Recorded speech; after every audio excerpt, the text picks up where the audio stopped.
Welcome back, students. In earlier lecture, we are discussed what is the shape of a liquid drop on any surface. जर एखाद्या सरफेसवर एखादा drop टाकला तर त्याचा शेप कशा प्रकारे असेल? Either it may be spherical or just like that. म्हणजे याचा जो अँगल ऑफ कॉन्टॅक्ट आहे is that acute or obtuse हे आपण डिस्कस केलं. त्याचबरोबर आपण शेप ऑफ द मेनिस्कस पाहिलेले आहे.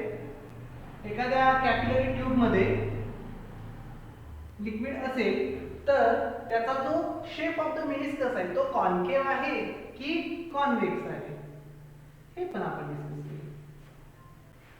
In any liquid the capillary rise or fall is due to this shape of the meniscus.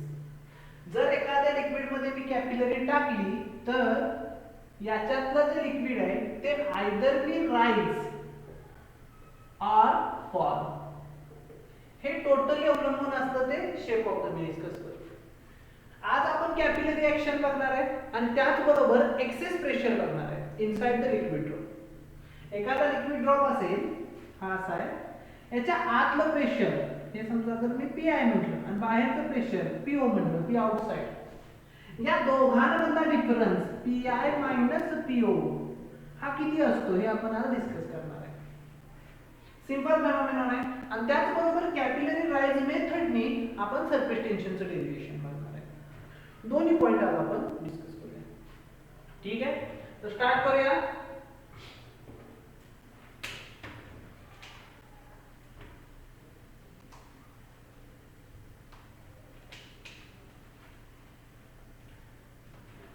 Now consider a liquid drop which have internal radius r. Okay, त्याची आतली radius किती आहे r आहे. त्या liquid ड्रॉपची radius किती आहे r आहे. The inside pressure of this liquid drop is pi. Okay. Now if this drop is extended due to this pressure up to this म्हणजे काय झालं त्याची रेडियस वाढली ही समजा डेल्टा आर ने वाढली अशी करू आपण. किती वाढली? डेल्टा आर ने वाढली. आणि आउटसाइड प्रेशर याच्या बाहेर पीओ आहे. आउटसाइड प्रेशर जे आहे ते काय आहे? पीओ आहे. If the drop is extend its radius by delta due to this inside pressure, then what is the difference between inside pressure and outside pressure, which is known as excess pressure.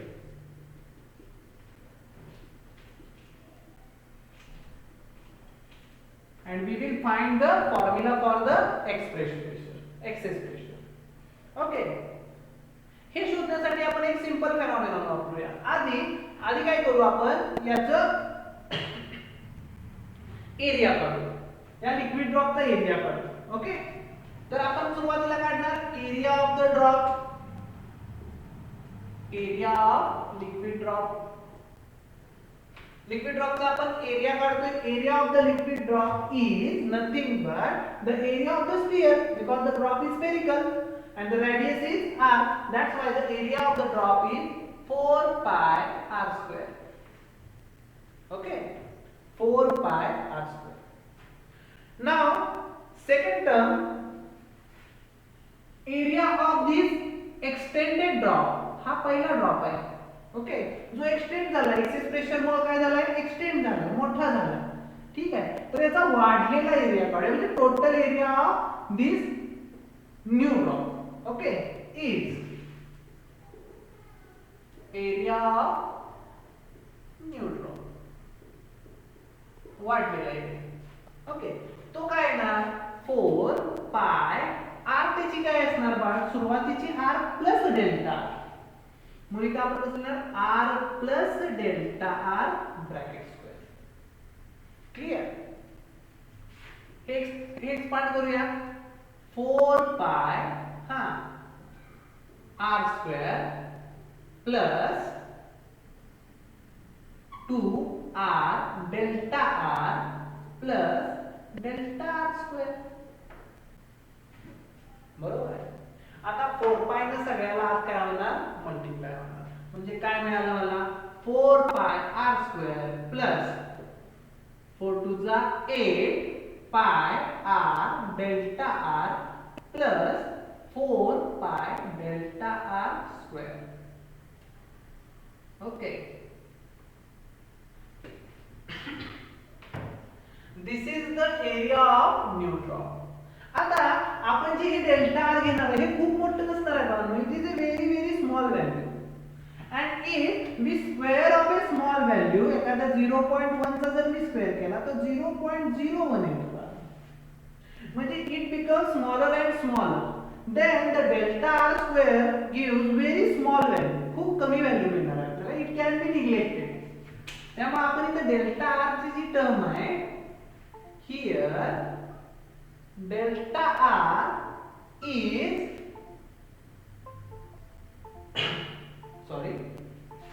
delta r is very small, therefore delta r square can be neglected. We can easily neglect it. Okay, now this term is neglect, then we got area of new drop, त्याला A2 म्हणू, याला आपण A1 म्हटलं. A2 is equal to 4 पाय r square, r हा घेतलाय आपण, plus 8 पाय r डेल्टा r. ही पुढची टर्म आपण निग्लेक्ट करून टाकली. ओके, मग आपण असं म्हणू शकतो चेंज इन एरिया किती, चेंज इन एरिया किती ते आपण बघूया. Change in area of this term or of this drop is given by delta A is equal to A2 minus A1. सुरुवातीला त्याचा A1 एरिया होता, नंतर काय झाला A2. चेंज इन एरिया काढायचा असेल तर मला A2 मधून A1 काय करावं लागणार, सबट्रॅक्ट करावं लागणार.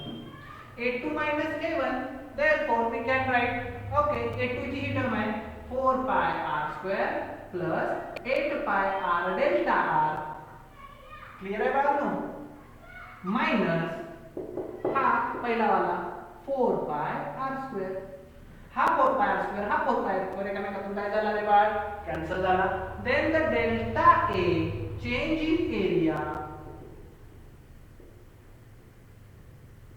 Change in area is equal to, what is the formula for it, 8 pi r delta r. Change in area delta A is equal to 8 pi r delta r. इथपर्यंत सगळ्यांच्या लक्षात आलं का बघा. पहिल्यांदा आपण area of a single drop काढला, नंतर एक्सटेंडेड ड्रॉप, त्याचा जो आपल्याला आतलं प्रेशर जास्त आहे, बाहेरचं प्रेशर कमी आहे, आपल्याला Pi मायनस PO काढायचं आहे. या जास्त प्रेशरमुळे काय झालंय, हा ड्रॉप मोठा झालाय, लय पण मोठा होणार नाही पण छोटासा त्याचा रेडियस काय झाली r2 डेल्टा r वाढली. त्याच्यासाठी आपण हे केलं.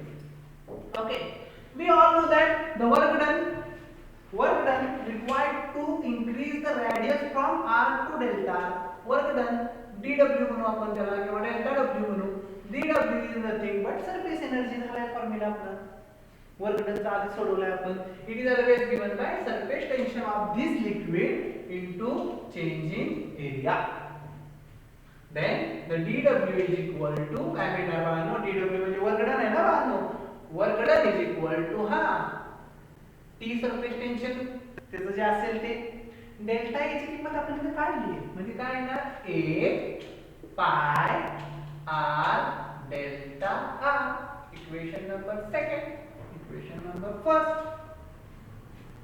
Okay, the dw is given by the work done to increase the radius of the liquid drop from r to delta r is given by this. Work done चा अजून एक formula आहे. Now another formula for work done, regular formula work done चा dw चा formula काय असतो, work done चा regular formula force into displacement. Force काहीतरी लागला असेल F आणि डिस्प्लेसमेंट किती झाली तिची, r2 किती वाढलाय, त्याचा किती डिस्टन्स वाढलाय, डेल्टा r वाढलाय बाळांनो, म्हणजे r into delta, sorry F into delta. The new work done is nothing but force into delta. Okay, now we have to find the value of force. काय force आहे आपल्या सगळ्यांना माहिती माहित आहे pressure is always force per unit area. बघा therefore force is equal to काय ना पाहणं प्रेशर. बघा ऐका प्रेशर इनटू एरिया. आता इनिशियल कंडिशनला जाऊया. If we go to initial condition this is the liquid drop. Okay याच्यावर फोर्स अप्लाय झालाय म्हणजे याचं प्रेशर आहे. हे किती आहे पीआय मायनस पीओ. बाहेरच्या प्रेशर पेक्षा आतलं प्रेशर किती जास्त आहे ते आपलं एक्सेस प्रेशर आहे. म्हणजे आपल्याला इथं असं लिहिलं पाहिजे this is nothing but excess pressure. हे प्रेशर न म्हणता मला काय म्हटलं पाहिजे excess pressure into area. Pressure into एरियाच्या ऐवजी काय लिहिलं पाहिजे आपल्याला एक्सेस प्रेशर. कारण हे जास्त आहे हे कमी आहे म्हणून तर हा बाहेर आला ना. ते किती जास्त आहे ते तर त्याच्यामुळेच तो बाहेर आला. ठीक आहे मग excess pressure force is equal to what excess pressure into area. समजते का. मग एक्सेस प्रेशरचा फॉर्म्युला काय पीआय जास्त आहे पीओ कमी आहे म्हणून P I minus P O into area of the sphere. Area of the sphere or area of the liquid drop. Area किती आहे त्याचा 4πr². तुम्ही मला जर वाढलेला का घेतला नाही तर आधी फोर्स कुणावर लागलाय या इनिशियल ड्रॉप वर लागलाय म्हणून तर तो वाढलाय ना. मग इनिशियल ड्रॉपचा एरिया घ्यायचा.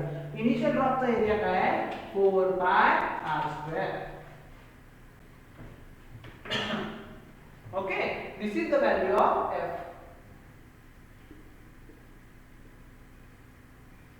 बघा किती मोठा आणि सोपं डेरिव्हेशन आहे बाळांनो. काय केलंय मी सुरुवातीला एरिया पहिला काढला नंतर दुसरा एरिया काढला तेव्हा डेल्टा ए काढला. डेल्टा ए करून वर्गडन काढलं. वर्गडनचा formula T into delta A equation लिहिले आपण इथं समजलं सगळ्यांना. Then we have to find डीडब्ल्यू. डीडब्ल्यू is equal to F into delta. That F is nothing but excess pressure into area. हे महत्त्वाचं आहे एक्सेस प्रेशर आहे बरोबर आहे का. Now put the value of F in this. therefore dw is equal to f ची किंमत टाका रे pi minus po 4πr². is that okay into delta. हे डेल्टा आहे ना आन्सर आला. दिस इज इक्वेशन नंबर 5. आता इक्वेशन नंबर 5 आणि इक्वेशन नंबर 2 दोन्ही सेम आहेत. दोन्ही डीडब्ल्यू चे इक्वेशन आहेत म्हणजे ह्या व्हॅल्यू सुद्धा काय असणार आहे सेम असणार आहे. त्यामुळे आपण असं लिहू शकतो equating equation 2 and 5. Equating equation 2 and 5 हे 2 नंबरचं इक्वेशन आणि 5 नंबरचं इक्वेशन जर मी इक्वेट केलं एकत्र केलं तर मला काय मिळणार आहे बाळांनो t 8 pi r delta r is equal to pi minus po 4 pi r² delta. आता बघूया कशा कशाला काय काय कॅन्सल होते. मला pi minus po काढायचं आहे बाळांनो. we have to find here excess pressure inside the liquid drop, that is pi minus po. Therefore pi minus po is equal to this t 8 pi r delta r upon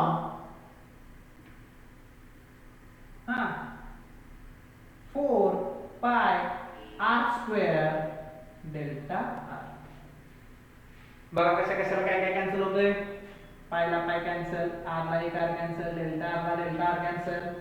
Then simply the excess pressure, नीट ऐका बाळांनो, excess pressure inside the liquid drop pi minus po is nothing but 4 1 जा 4 4 2 जा 8 2t upon r. And that is the expression for excess pressure inside the liquid drop. आता मी एक trick सांगतो आणि ही कधीही न विसरण्याची ट्रिक आहे.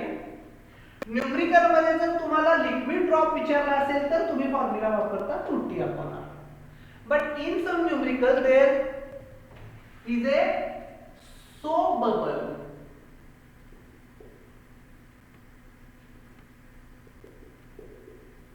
तुम्हाला एखादा सोप बबल दिला असेल हा फॉर्म्युला वापरणार का नाही. नाही बघा, हा फॉर्म्युला वापरायचा नाही, कारण की आपण याची चर्चा मागे सुद्धा केली आहे. इन सोप बबल, जर हा सोप बबल असेल तर याला 2 लेयर असतात. काही विद्यार्थ्यांनी मला परत विचारलेलं सर ते कसे असतात 2 लेयर? तर असतात बांधू, सांगतो तुम्हाला. सोप बबल हा कसा तयार होतो? सोप बबलच्या लिक्विड ड्रॉपच्या ह्याच्या आत लिक्विड असतं आणि बाहेर एअर असते. सिंपल आहे. But in soap bubble there is a fine layer of a liquid.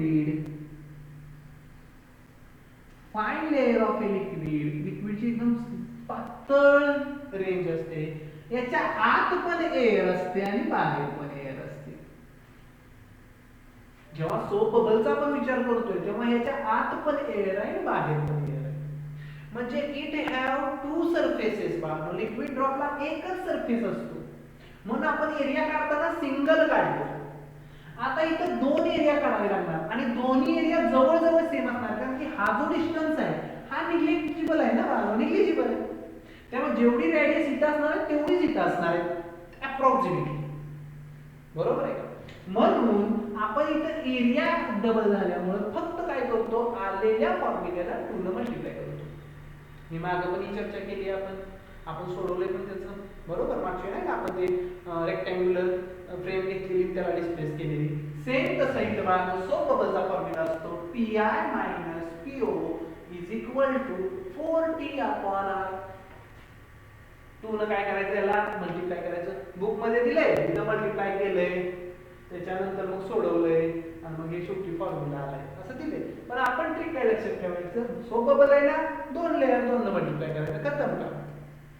बरोबर आहे. It gives 4T/R, where T is the surface tension and R is the radius of that liquid drop or liquid bubble. लक्षात आलं बाळांनो सगळ्यांना? This is the expression for excess pressure inside a liquid drop. बरोबर आहे. आता आपण पुढच्या लेक्चरला लगेच काय पाहणार आहोत, तर what is mean by meniscus of the capillary rise and the expression for the surface tension by 2 methods. एक कॅपिलरी राईज मेथड मध्ये 2 मेथड बघायचे आहेत आपल्याला. एक आहे ती रेग्युलर मेथड एक्सेस प्रेशरच्या स्वरूपातली, आणि दुसरी जी आहे ती कॅपिलरी राईज मेथड फोर्सेसच्या उपयोगाने काढलेली इक्वेशन. दोन्ही बनवणार आहे. ठीक आहे.